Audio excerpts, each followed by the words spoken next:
Nah, kalau videonya di-on-kan begini, saya punya mahasiswa.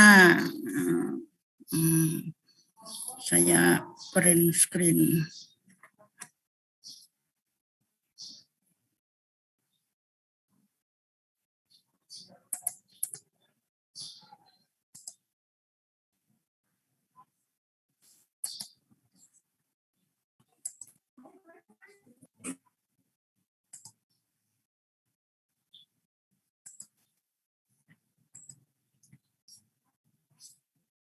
Sudah 155 mahasiswa, ya alhamdulillah.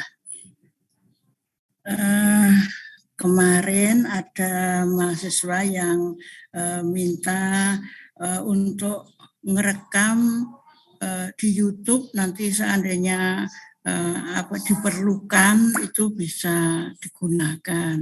Saya perbolehkan, mungkin ketua kelasnya atau apa boleh ngerekam di YouTube ya.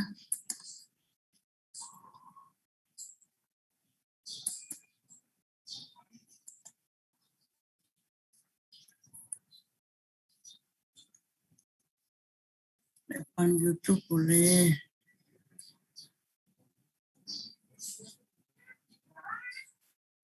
Live on YouTube-nya ini saya atau adik-adik ya?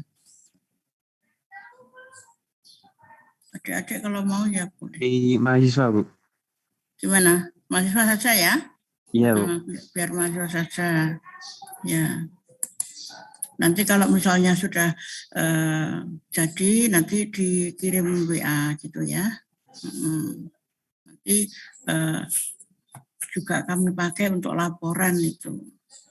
Ya, saya dibantu mahasiswa untuk live YouTube, juga dibantu mahasiswa untuk presensi. Nah, presensi itu prodi itu mintanya 14 kali pertemuan. Jadi mahasiswa, kemudian yang datang ya tentang-tentang gitu saja. Ya. Sudah 159, marilah kita mulai. Assalamualaikum warahmatullahi wabarakatuh. Waalaikumsalam warahmatullahi wabarakatuh. Wassalatu wassalamu ala asrofil anbiya wal mursalin wa ala alihi wa ajma'i ajma'in. Rabbi zidni ilma warzuqni fahma, Rabbi syari sati wa yassirli amri wa hlul 'uqdatam min lisani yafqahu qawli. Amin. Alhamdulillah wa syukurillah. Adik-adik, pada hari Jumat pagi yang barokah ini, adik-adik dengan mengucap Bismillahirrahmanirrahim, kita bersama-sama untuk belajar mata kuliah sejarah arsitektur Islam. Nah, tadi malam materi sudah saya unggah di psikologi, ada 3 materi. Yang satu itu tugas dari kakak kelas tentang arsitektur masjid-masjid yang ada di Nusantara, ya, kekayaan arsitektur masjid yang ada di Nusantara. Nah, pada saat itu masih luring, jadi saya masih memungkinkan untuk membuat grup-grup. Jadi satu kelas membuat satu buku. Jadi itu sebetulnya ada buku 1, ada buku 2, ada buku 3, begitu. Ya, itu salah satunya saya unggah dulu supaya adik-adik bisa punya wawasan. Oh, dulu tugasnya seperti ini, gitu. Kemudian yang kedua itu materi tentang arsitektur masjid ya, dari Malaysia. Kemudian yang ketiga itu materi yang sekarang akan saya berikan kepada adik-adik, yaitu tentang arsitektur Islam yang ada di Asia Tenggara. Jadi nanti 14 kali pertemuan itu urut. Pertemuan pertama itu awal arsitektur masuk di Indonesia. Dan pengantarnya, deskripsi dari sejarah arsitektur Islam, urgensinya seperti apa, kok kita memerlukan seperti itu. kemudian memerlukan untuk belajar sejarah arsitektur Islam. Kemudian definisi, urgensi, periodisasinya mulai dari zaman Nabi Muhammad sampai sekarang. Nah, pertemuan kedua ini saya gunakan untuk memberikan wawasan tentang arsitektur Islam yang ada di Asia Tenggara. Ini hanya cuplikan-cuplikan. Jadi nanti setelah ini adik-adik bisa mencari lagi di YouTube, mencari tambahan-tambahannya. Ya. Nah, ini untuk menyingkat waktu sudah ada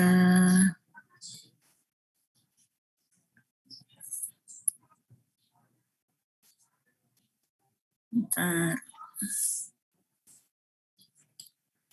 Saya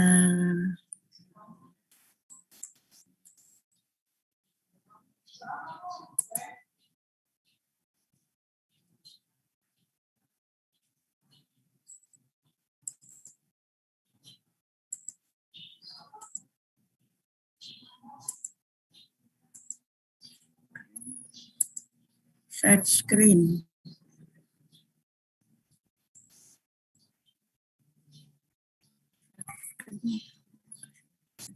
Asia Tenggara.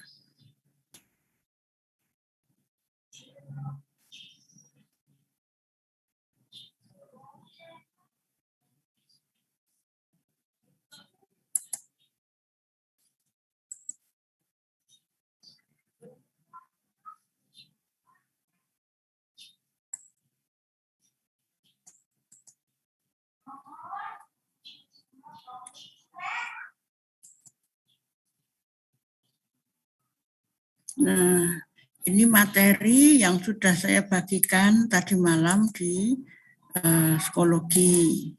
Adik-adik, kalau sudah ada yang membaca, ya alhamdulillah. Kalau tidak, ya mari kita sama-sama untuk mempelajari bersama.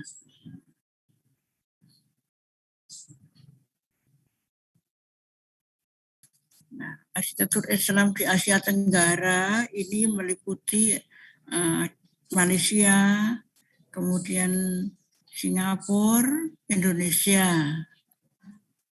Ya, yang lain-lain yang belum nanti bisa ditambahkan. Mulai dari Malaysia. Malaysia itu semenanjung Malaysia ini yang ada birunya ini, gambar biru.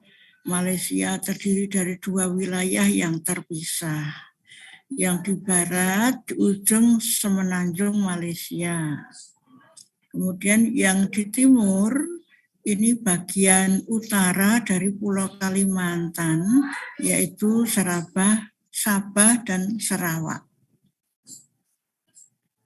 Jadi Malaysia itu merupakan negara yang terpisah oleh lautan. Ada di dua daratan, yang sebelah barat ujung semenanjung Malaysia, yang sebelah timur itu di Kalimantan, Sabah dan Sarawak, Kalimantan Utara. Nah, penduduk Malaysia itu dapat diklasifikasikan dalam 4 kategori yang komunal. Ada Melayunya, ada Cinanya, ada India, dan ada penduduk pribumi. Kemungkinan besar Islam datang ke Malaysia itu pada awal abad 19. Meskipun bukti arkeologis itu tidak ditemukan, tapi catatan sejarah paling awal mengenai Islam di Malaysia ditemukan dalam prasasti Batu Terengganu yang bertahun 1303 Masehi. Di situ tertulis dalam bahasa Arab yang berisi hukum dan aturan Islam. Jadi ada dulu namanya prasasti Batu bertulis, karena belum ada kertas ya, masih dituliskan di batu-batu, kulit kayu. daun-daun gitu. Sebelum abad 19, di separuh bagian selatan semenanjung Malaysia berkembang kelompok penduduk di bawah dominasi negara tetangga antara lain Kamboja, Thailand, dan kemudian juga ada Majapahit. Dulu Majapahit itu menguasai sampai dengan Malaysia, Singapura, gitu. Sekarang sudah tidak lagi. Pada akhir abad 14, Malaka mulai diganggu oleh orang Portugis yang mulai mengadakan ekspansi ke arah timur. Nah, karena ini sejarah, maka saya juga harus membicarakan sejarahnya dulu. Pada awal abad 16, tepatnya pada tahun 1511, ketika Cina menarik dukungan angkatan lautnya, maka Portugis menyerang dan menaklukkan Sultan Malaka. Portugis mengawali masa kolonialisme yang panjang di Malaka. Kemudian disusul Belanda. Jadi Malaysia itu pernah dijajah oleh Portugis. Kemudian dijajah Belanda. Kemudian tahun 1824 dijajah Inggris.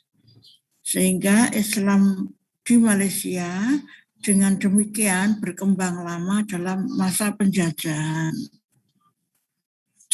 Nah, dalam masa itu terdapat artefak-artefak arsitektur masjid, artefak bangunan Islam yang menandakan bahwa pada saat itu sudah ada agama Islam yang masuk Malaysia. Nah, yang pertama ini ada Masjid Kampung Laut dekat Kota Baru. Ini masjidnya dibangun pada abad ke-17. Modelnya hampir sama dengan di Jawa, ya, atap tajuknya seperti ini. Arsitektur masjid di pesisir timur utara semenanjung Malaysia ini menggunakan joglo yang hampir sama dengan masjid-masjid yang ada di Jawa. Masjidnya juga punya 4 kolom utama dalam arsitektur Jawa yang disebut Sokoguru. Jadi hampir sama dengan masjid-masjid yang ada di Demak. Di Masjid Demak ada Sokogurunya.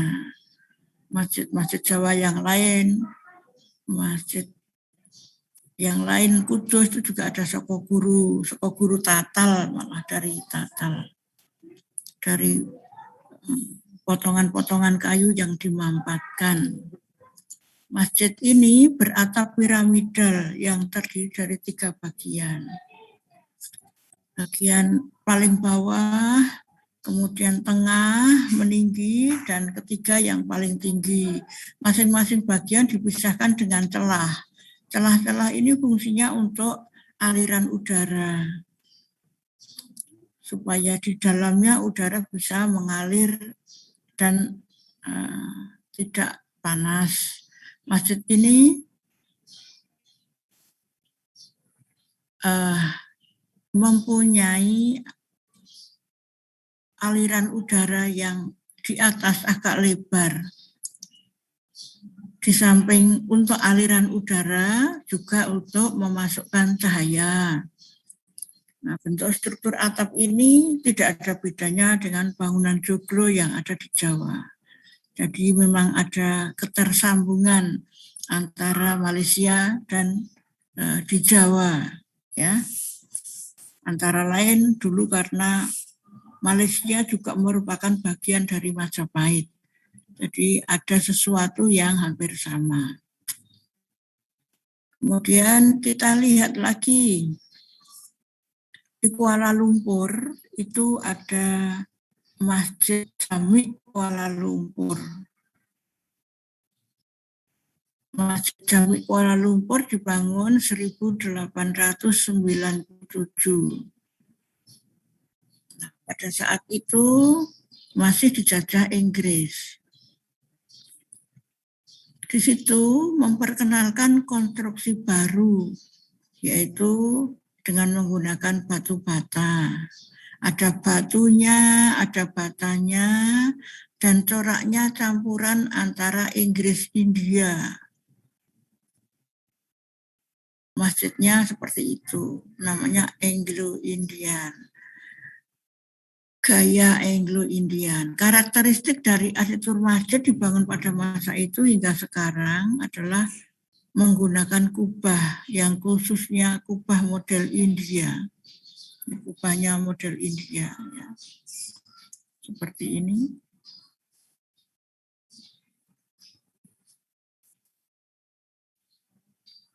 Dekorasi, pelengkung, dan corak arsitektur Moorish. Pelengkung-pelengkungnya ini modelnya Moorish. Masjid Jami Kuala Lumpur adalah contoh sangat representatif gaya arsitektur Anglo-Indian tersebut. Masjid dibangun pada tahun 1897 di tengah-tengah kota Kuala Lumpur, pada ujung delta Sungai Kelang, bercabang menjadi Sungai Gombak di barat dan Sungai Kelang di timur. Tidak berbeda dengan berbagai masjid kuno di India yang telah dibahas di depan, ruang sembahyang tidak punya pintu sehingga dapat dicapai dari berbagai arah. Melalui pelengkung-pelengkung disangga oleh kolom. Ini pelengkung-pelengkungnya, jadi tinggal masuk begitu. Masuk, sholat.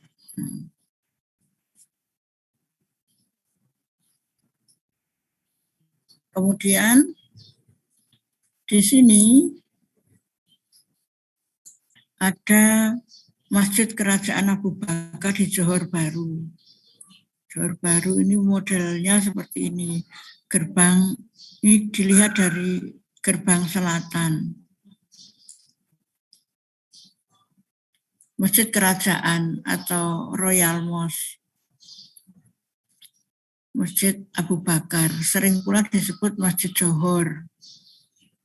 Menurut tulisan angka pada plakat atau tablet pada dinding menara timur masjid ini, maka masjid ini dibangun pada 1893 Masehi.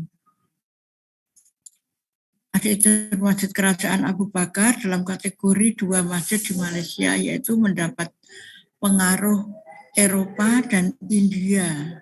Ini pengaruh Eropanya, bangunannya besar-besar, kemudian temboknya tebal, tinggi, dan pengaruh India. Ya. Masjid ini mempunyai 4 menara. Masing-masing pada setiap sisi, yaitu di utara menyatu dengan gerbang masuk utama. Di selatan menghadap ke Selat Johor. 2 yang lainnya di barat, arah kiblat, dan di selatan. Menara di utara dan di selatan itu kembar. Bagian bawah berdinah bujur sangkar, terdapat pelengkung model Romawi di atas gerbang masuk. Pada setiap bagian dihias dengan balustrade dengan detail, yaitu hiasan berupa blok-blok kecil berderet seperti gerigi. Pada setiap sudut terdapat pilaster dengan alur-alur atau molding. Hiasan seperti ini banyak terdapat dalam arsitektur Renaissance. Nah, nanti kalau dibesarkan bisa kelihatan. Ya.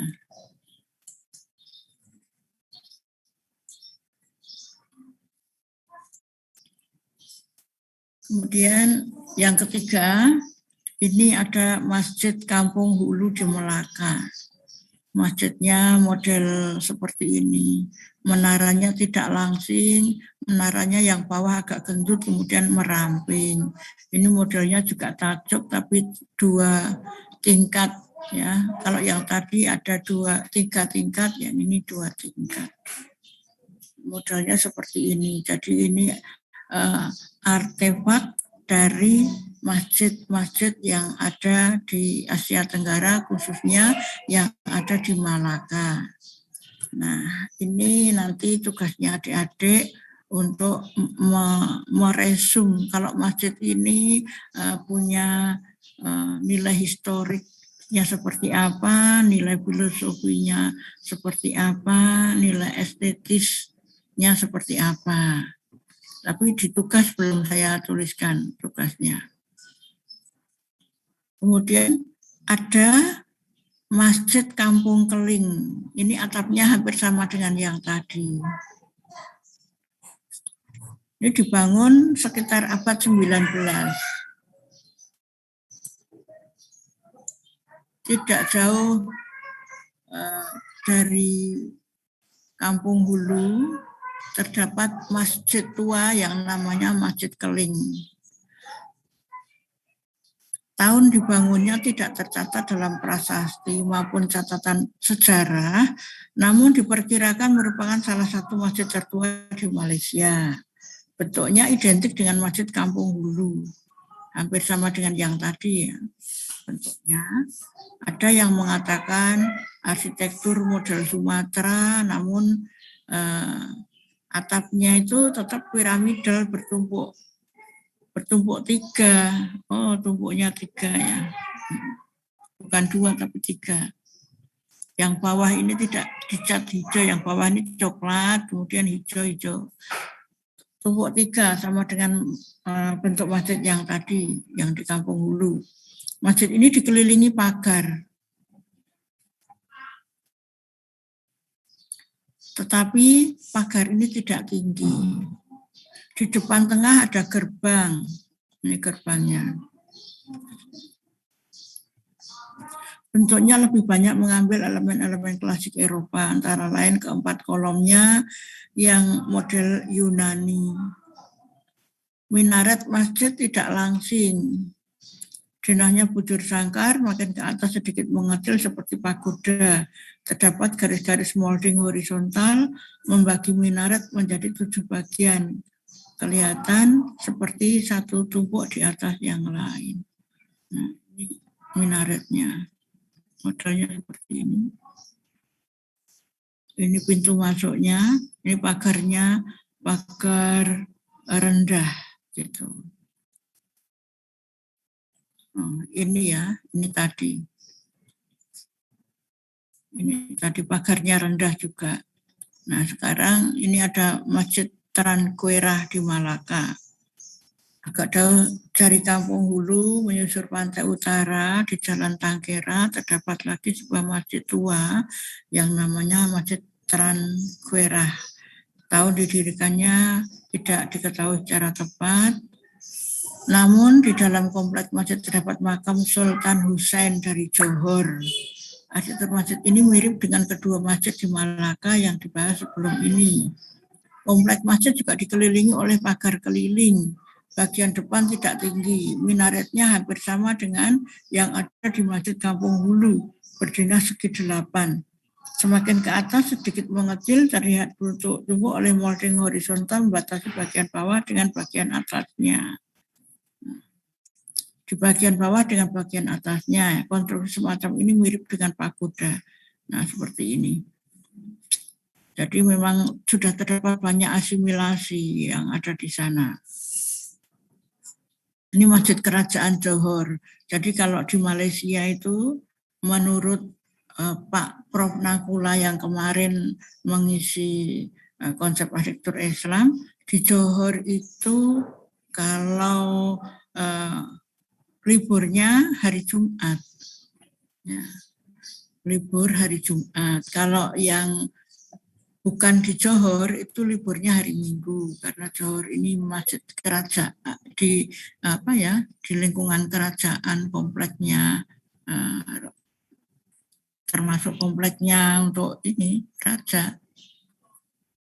Maka di situ termasuk universitas-universitas liburnya hari Jumat. Maka kemarin kalau kita mengadakan webinar arsitektur Islam, beliau kosongnya hari Jumat. Ya.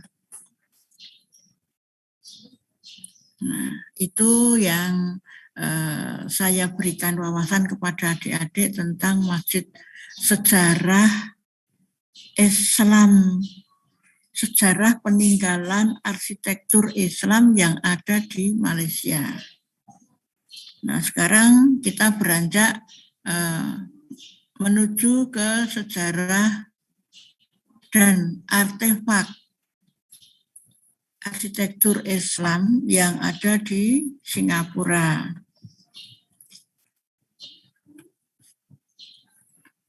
Singapura itu sebetulnya negaranya hanya kecil segini ya. Singapura itu berupa sebuah pulau. Pulaunya hanya kecil, dipisahkan beberapa ratus meter dari ujung selatan timur semenanjung Malaysia. Kalau ini semenanjung Malaysia, maka di sini ada yang namanya Singapura pulaunya ini. Kemudian juga dekat dengan Batam. Kemudian di selatan berbatasan dengan Pulau Batam. Pulau Batam kepunyaan Indonesia. Sejarah kota Singapura dimulai dari sang nila utama dari Sriwijaya yang bergelar Sri Tribuana. Ketika sedang perjalanan di laut, kapalnya hampir terbalik oleh badai, sehingga mahkotanya terlempar ke laut. Nah, ini sejarahnya seperti itu. Akhirnya ia mendarat di sebuah pulau di mana dia bertemu dengan makhluk aneh yang berkepala mirip singa. Oleh karena itu, pulaunya dinamakan Singapura yang artinya kota singa. Singapura pernah menjadi bagian dari kerajaan Majapahit hingga awal abad ke-19. Ketika di bawah Kesultanan Johor, tidak banyak catatan sejarah yang diketahui. Tetapi pada tahun 1963, berdasarkan referendum, Singapura menjadi satu dari negara bagian baru dari Federasi Malaysia. Tidak lebih dari 2 tahun kemudian, tahun 65, menjadi republik yang merdeka, lepas dari Malaysia. Jadi dulu merupakan federasi dari Malaysia. Dulu merupakan bagian dari Majapahit. Setelah itu merupakan bagian dari Kesultanan Johor. Setelah merupakan bagian dari Kesultanan Johor, tahun 63 menjadi satu dari negara bagian baru dari Federasi Malaysia. Tapi tahun 65 menjadi republik yang merdeka lepas dari Malaysia. Nah, suku penduduk Singapura seperti di Malaysia, namun komposisinya terbalik. Suku yang terbanyak adalah Chinese, lebih dari 75%. Islam dipeluk oleh sebagian dari suku Melayu yang jumlahnya sekitar 15%. Nah, sisanya 10% itu adalah suku India, suku Arab, dan Eropa. Ya, di sana ada orang India, ada orang Arab, ada orang Eropa, kira-kira 10%. Orang Melayunya 15% dan Cinanya 75%. Tapi di kota Singapura terdapat peninggalan masjid dari zaman Islam awal di Singapura.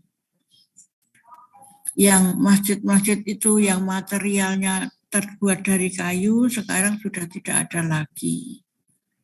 Yang ada masjid-masjid yang dengan material bata.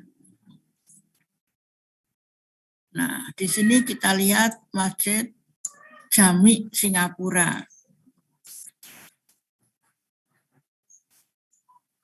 Masjid Jami Singapura ini dibangun antara tahun 1826 sampai 1835. Salah satu masjid tertua yang masih ada di Singapura adalah Masjid Jami Singapura. Masjid ini dibangun antara tahun 1826 dan 1835 di tengah-tengah pusat kota lama, sehingga sekarang kawasannya disebut Kampung Cina. Arsitektur masjidnya itu sangat unik, meskipun terkesan adanya pengaruh India atau juga pengaruh Hindu pada minaret, lebih tepat disebut miniaturnya minaret. Miniatur minaret ini merupakan minaret kembar. yang mengapit gerbang masuk. Ini gerbang masuk, ini langsung ada minaretnya. Namun bentuknya tidak sama. Bagian bawah minaret mengapit pintu gerbang denah yang segi 8. Bagian atas bujur sangkar semakin ke atas semakin mengecil. Pada puncaknya dia dengan kubah kecil yang berbentuk labu atau melon dom. Jadi bukan dom yang bulat, dom itu macam-macam. Ada yang setengah lingkaran, ada yang belenduk, ada yang bentuk labu, dan ini pucuknya dia dengan tunduk. Nah, ada mirip pagoda, ada mirip India, ini sudah campur-campur. Kemudian kita lihat juga di sana terdapat Masjid Maulana Muhammad Ali di Singapura. Dibangun tahun 1827. Model masjidnya seperti ini, ya. Ini minaretnya ada 4, 1, 2, 3, 4. Ini banyak pintu-pintu masuk. Ada pilar-pilarnya, ada geriginya. Nah ini kalau adik melihat seperti ini, adik bisa berkomentar. Oh saya melihat seperti ini, model dari kalau di Eropa seperti ini, kalau di India seperti ini. Ini bisa dikritik ya, kritik arsitekturnya nanti jalannya seperti apa. Ini Masjid Sultan tahun 1823 sampai 1824 di Singapura juga. Nah, ini kalau kubahnya ini mirip kubah emas. Arsitekturnya campuran Arab, Mesir, India, dan Persia. Ya memang campur-campur karena orangnya macam-macam yang ada di situ. Sama sekali tidak ada unsur Melayunya yang di atas, tidak ada. Dan ini ruang di dalam masjid, modelnya seperti ini.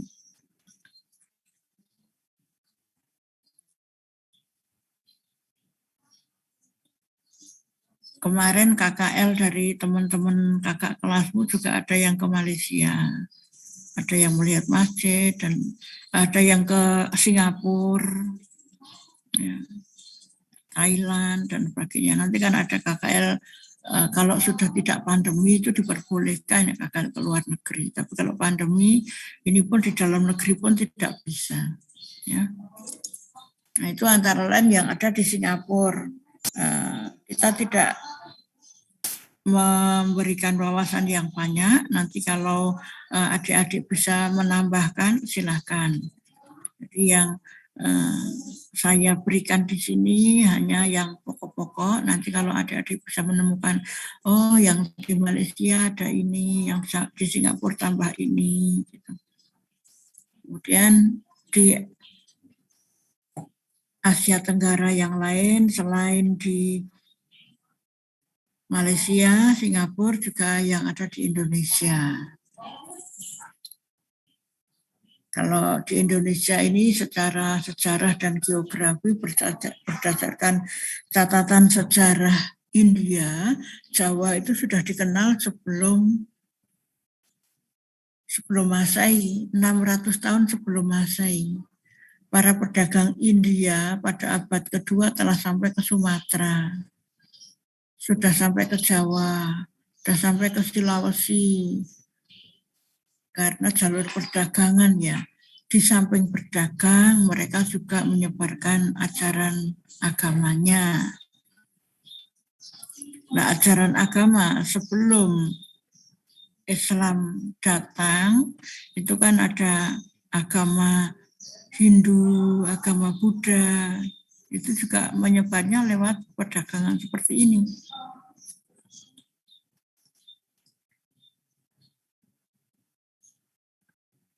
Dan waktu itu berkembang kerajaan-kerajaan Buddha, antara lain kerajaan Sriwijaya abad ke-7.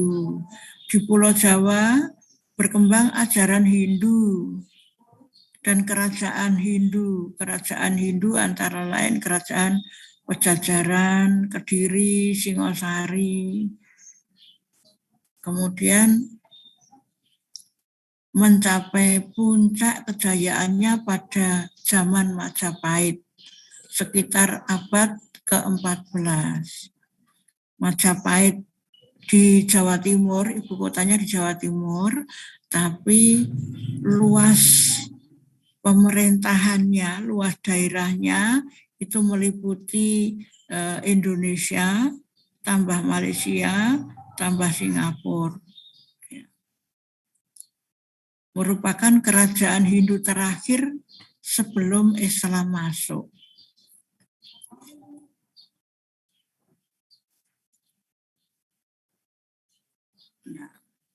Kerajaan Majapahit, Raja Majapahit yang terakhir itu mempunyai putra dari Selir yang namanya Raden Patah, yang kemudian mendirikan kerajaan Demak. Itu juga sambungannya dari Majapahit. Dan Raden Patah ini juga merupakan putra dari Raja Majapahit dengan Selir. Islam sampai ke Sumatera pada abad ke-12, kemudian menyebar sampai ke Jawa, Sulawesi Selatan, Maluku Utara, dan Kalimantan pada abad ke-14. Peninggalan masjid di Nusantara dari masa-masa itu sangat sedikit, bahkan dapat dikatakan tidak ada karena terbuat dari kayu atau bambu sehingga mudah musnah dimakan usia. Baru abad 19 mulai digunakan konstruksi bata, sehingga peninggalan masjid yang ada sekarang hampir semua dari masa itu, kecuali Masjid Wapawe di Pulau Ambon. Itu. Kemudian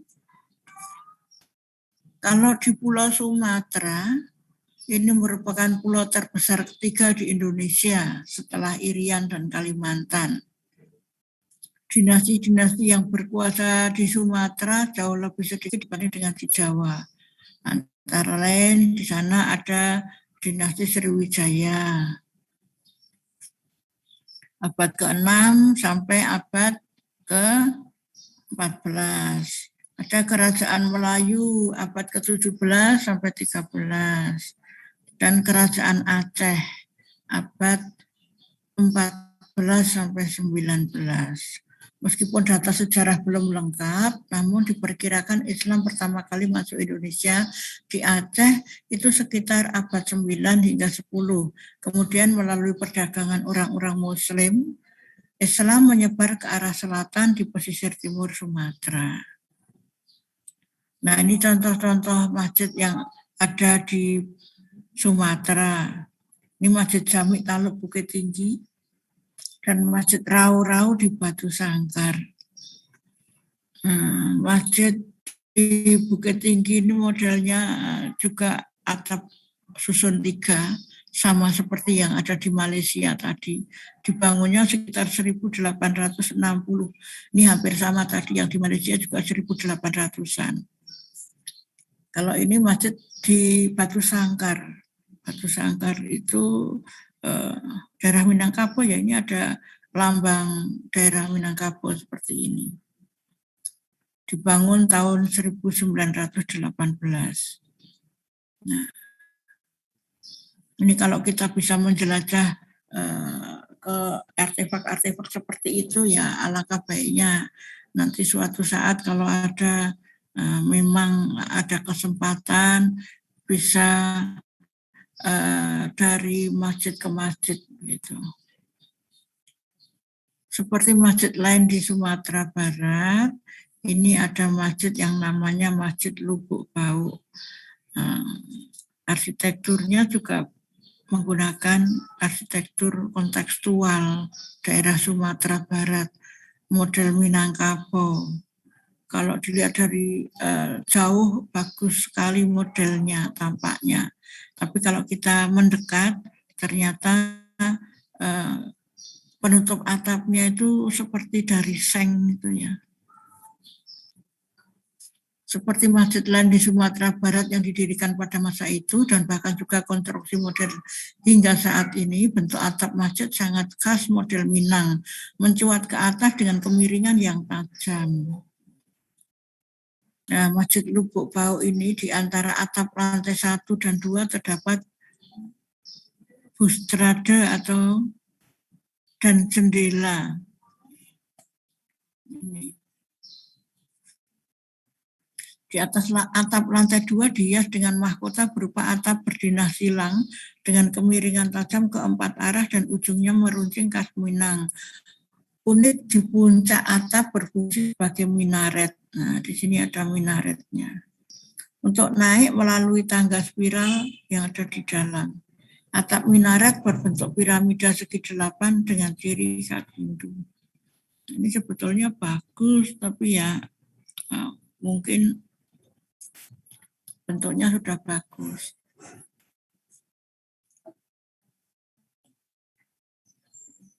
Ya, nanti adik bisa mengkritisi bagian mana yang perlu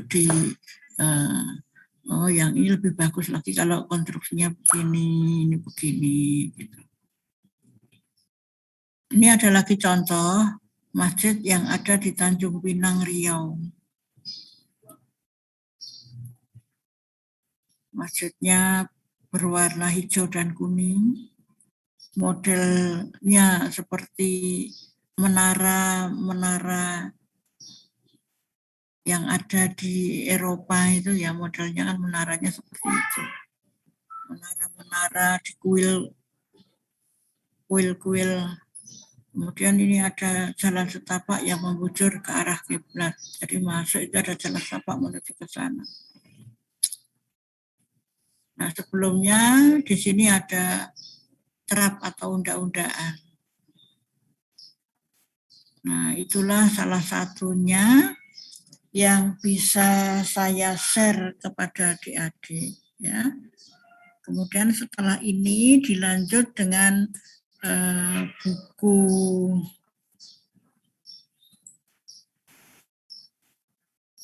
buku yang ada di sini.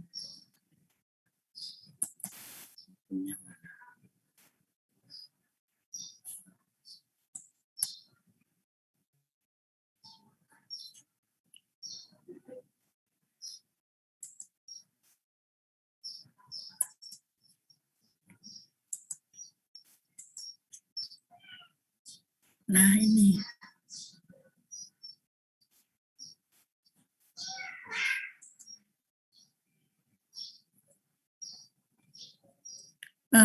Sudah terlihat ya adik-adik ya? Sudah, Bu. Sudah, Bu. Sudah ya.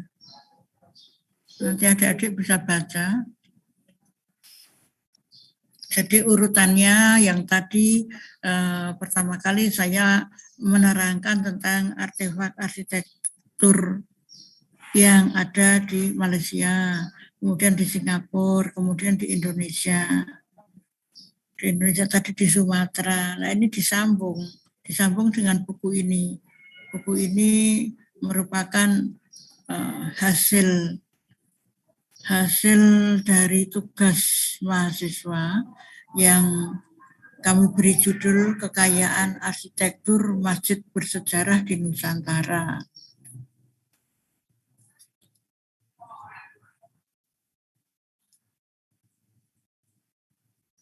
Nah, ini antara lain ya, ada Masjid Agung Surakarta. Ini yang saya minta menuliskannya, nilai historisnya seperti apa, nilai religius, nilai kultural, kemudian pendekatan kontekstual. Setelah itu Masjid Agung ini ada artefak, ada site plan-nya seperti apa, dinas tampak potongan, kesimpulan, dan daftar pustaka. Kemudian bab 2, Masjid Agung Sang Cipta Rasa. Ini juga sama. Ya, nilai historis, religius, kultural, kontekstual, kemudian arsitekturalnya seperti apa. Yang ketiga, Masjid Menara Kudus. Yang keempat, Masjid Jami Sumeneb atau Madura. Yang kelima, Masjid Agung Demak. Yang keenam, Masjid Agung Pekanbaru. Yang ketujuh, Masjid Agung Jami Malang. Yang kedelapan, Masjid Mangkunegaran Surakarta. Yang kesembilan, Masjid Gede Kauman Yogyakarta. Yang ke-10, Masjid Darussalam. Ke-11, Masjid Astana Sultan Hadirin Mantingan Jepara. Ya, jadi ada 11 kelompok ini dulu. Dulu satu kelompok 5 orang, kalau 5 kali 11, 55. Kalau sekarang ya hampir sama ya, satu grup itu satu kelas 60-an ya. Kalau 60 ya mungkin satu grup 6 orang gitu, ada 10. Nanti ada 10 bahasan, 10 pembahasan. Nah, ini Masjid Agung Surakarta. Ini pembahasannya kan masih ada yang kurang ya. Ini sumbernya, ini ada ini. Nilai religius.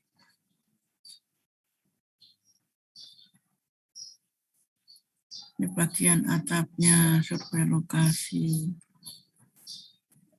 Nah, ini kalau adik-adik ke Solo, ini dari pintu timur.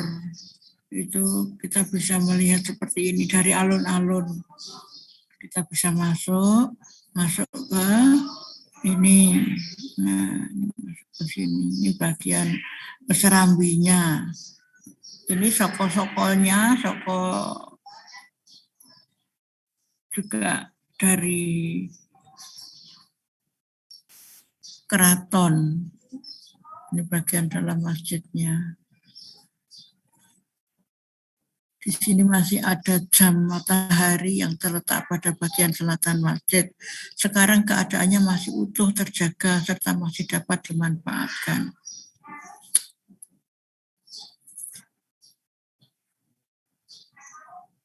Ini lokasinya. Dan ini minaretnya. Dan ini Masjid Agung Solo itu merupakan masjid kerajaan. Kalau kerajaan Surakarta, Keraton Surakarta itu cirinya warnanya biru. Tapi kalau Keraton Mangkunegaran itu cirinya warnanya hijau. Kalau yang biru-biru gini masjidnya Keraton Kasunanan. Keraton Surakarta. Tapi kalau yang hijau seperti Masjid Mangkunegaran itu masjidnya Keraton Mangkunegaran. Jadi di Solo ini ada 2 keraton. Keraton Kasunanan dan Keraton Mangkunegaran.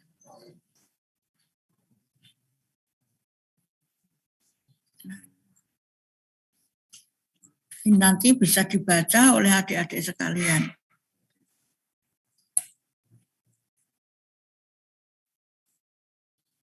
Nah, ini side plan-nya.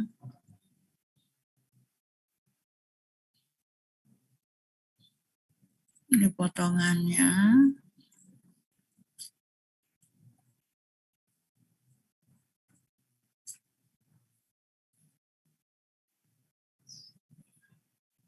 Ini beda lagi, ini Masjid Keraton Kesepuan.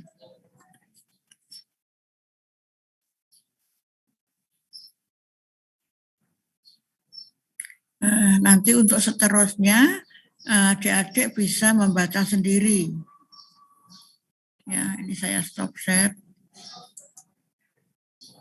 Kemudian masih ada lagi yang satunya itu tentang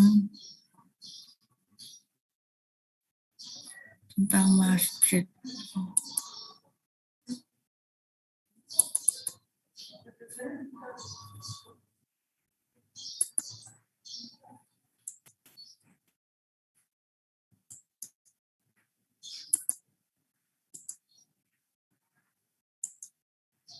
Nah, ini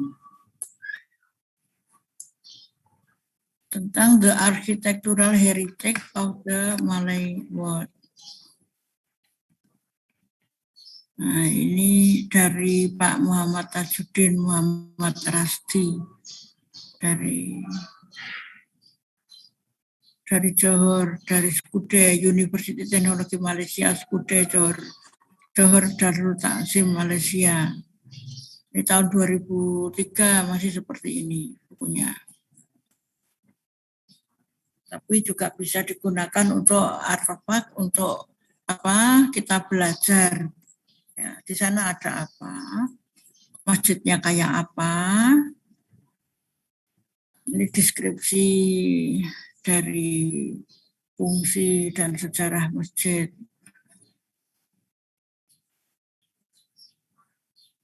Nah, Architectural Heritage of Malaysia World.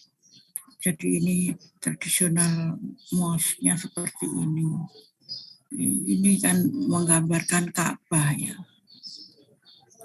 Masjidil Haram di Mekah itu modelnya seperti ini. Kalau yang sekarang kan sudah berubah. Berubahnya banyak sekali. Yang sekarang kan selalu diperbaiki terus.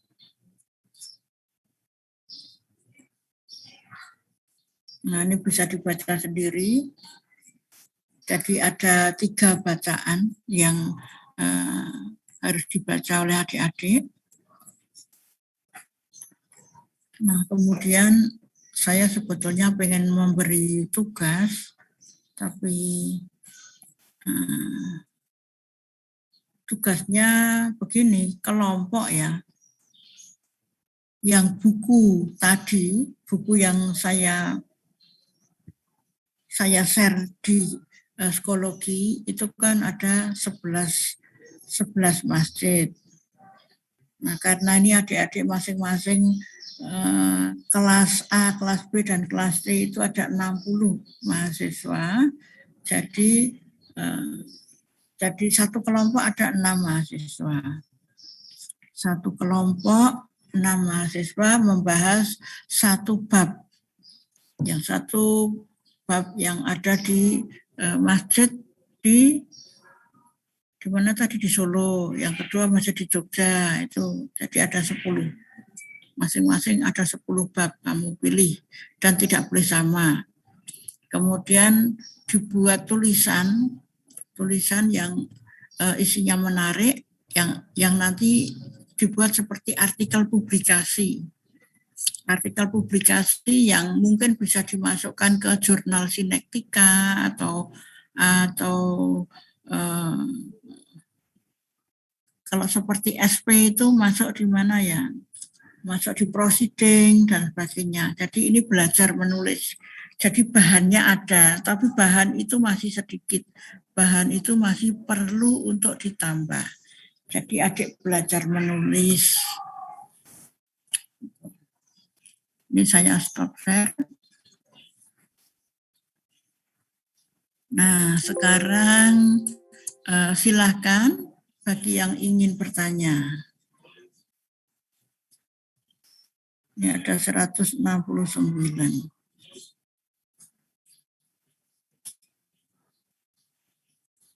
Sudah pada ngantuk ya? Ini orangnya sudah pada tidak ada, gambar background-nya saja. Dan isinya background, mahasiswanya tidak ada. Ditutup, kameranya pada ditutup apa?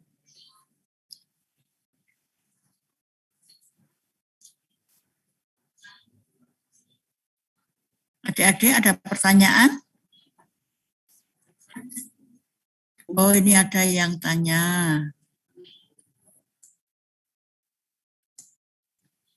Oh, ini ada absensi kelas A, silakan absen. Izin bertanya Bu, anggotanya itu bebas. Yang penting satu kelas, anggotanya bebas. Satu kelas kan isinya 60, jadi satu kelas itu nanti ada 10 kelompok.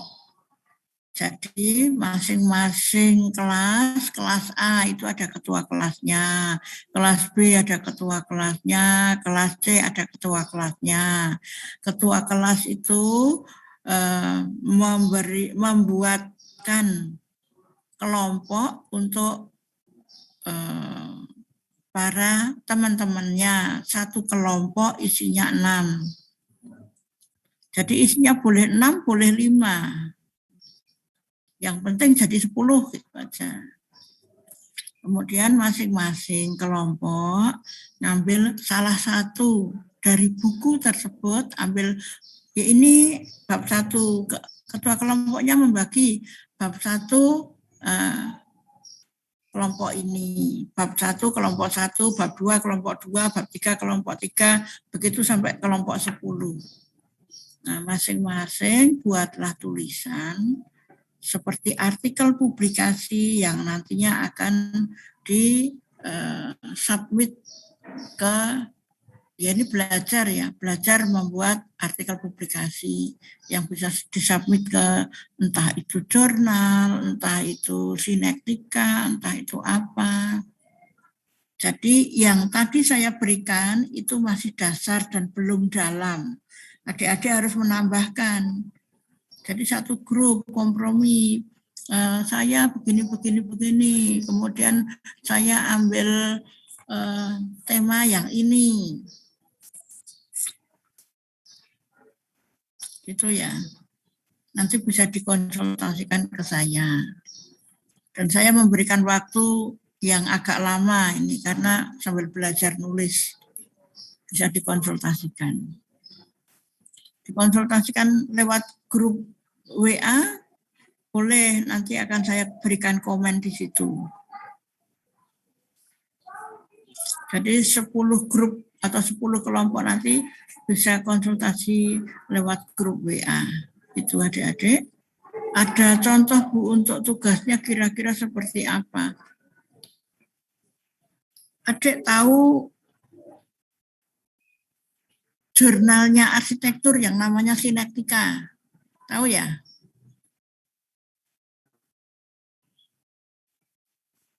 Jadi kita arsitektur UMS punya jurnal yang namanya Sinektika.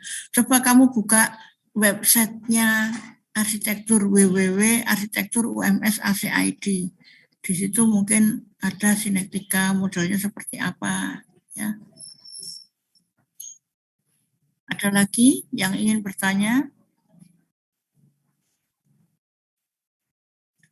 Apakah perlu survei langsung untuk dokumentasi dan mencari info tambahan? Boleh. Kalau misalnya adik-adik ada di Solo atau ada yang di Jogja, mau survei langsung silakan. Kalau misalnya, oh Bu yang ini terlalu jauh, saya ambil yang lain, tidak ambil itu, boleh. Asal nanti bilang ke saya, Bu saya menginginkan yang ini. Gitu. Saya tidak sama dengan yang ini, saya ingin yang ini. Asal itu representatif akan saya perbolehkan. Jadi nanti konsultasi lewat grup WA. Deadline-nya kapan? Ini saya beri waktu 1,5 bulan. Seminggu sebelum UTS. Ya 1 bulan lebih sedikit lah. 1 bulan lebih sedikit ya. 1 bulan lebih sedikit. Jadi adik-adik nanti sudah bisa jadi. Nanti akan saya bimbing. Bimbingnya lewat grup WA, insya Allah cukup.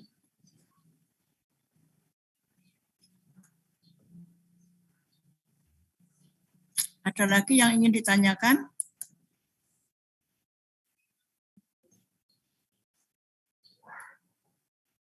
Ini sudah hampir selesai, malah pesertanya jadi 170.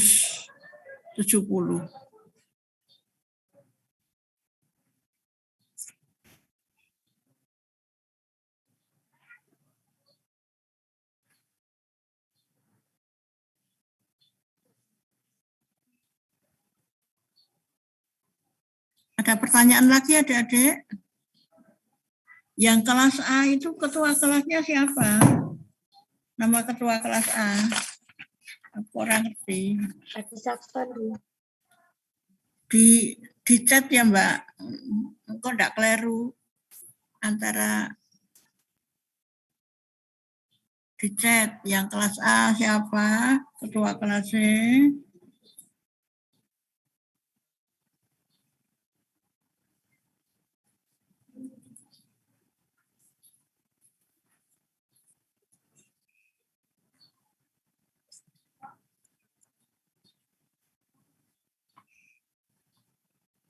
Jadi kalau mahasiswa saya yang dulu, saya minta satu kelompok survei ke lokasi, kemudian membuat tulisannya dan sebagainya. Kalau yang sekarang tinggal meneruskan, bahannya ada, cuma itu kurang lengkap, jadi kamu buat tulisan. Kalau yang dulu hanya uraian, sekarang harus meningkat, tidak boleh uraian lagi, tapi sudah berupa tulisan.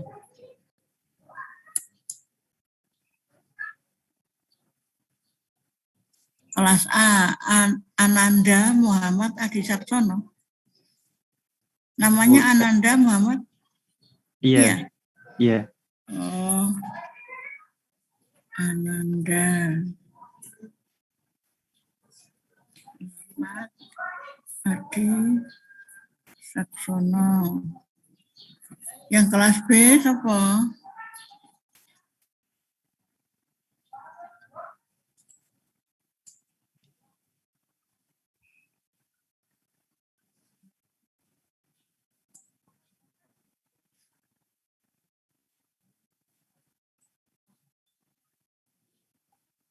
Yang kelas B siapa? Saya, Bu. Untuk namanya sudah saya chat, Bu. Farhan Duriansyah. Iya, Bu. Duriansyah. Ya, yang kelas C? Yang kelas C siapa?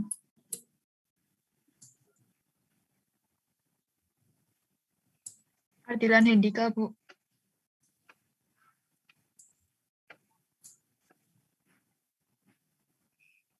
Ditulis deh, nanti saya antara yang diomongkan dan yang saya tulis supaya salah. Ardilan Hendika Putra, ya. Ardilan Hendika Putra. Ya. Jadi antara lain itu yang saya berikan kepada adik-adik. Saya kira cukup waktunya dan apa yang saya berikan juga cukup. Apabila kurang, itu adik-adik bisa mempelajari lagi di materi-materi yang sudah saya unggah di psikologi. Karena materi itu setiap minggu akan berganti.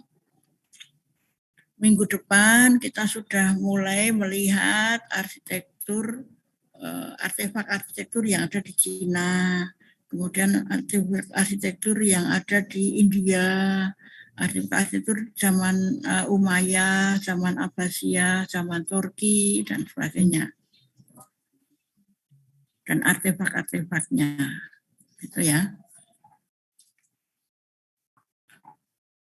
Nah, kalau tidak ada pertanyaan, akan saya akhiri. Adik-adik nanti yang ngerekam di YouTube, nanti hasilnya dikirim di grup WA ya. Tidak ada pertanyaan adik-adik, sudah cukup? Sudah cukup ya? Sudah, Bu. Sudah cukup ya.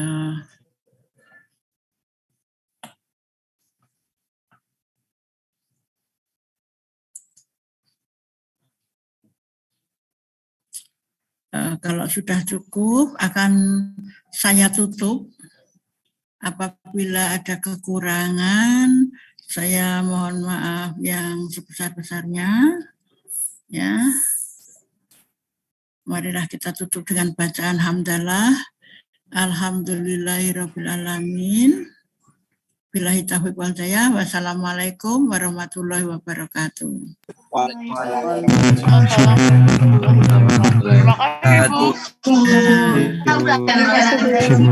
Ya, tetap sehat walafiat. Amin amin ya rabbal alamin walhamdulillahirabbil alamin. Makasih Ibu. Ya, sama-sama. Ibu. Sehat-sehat Ibu. Sehat.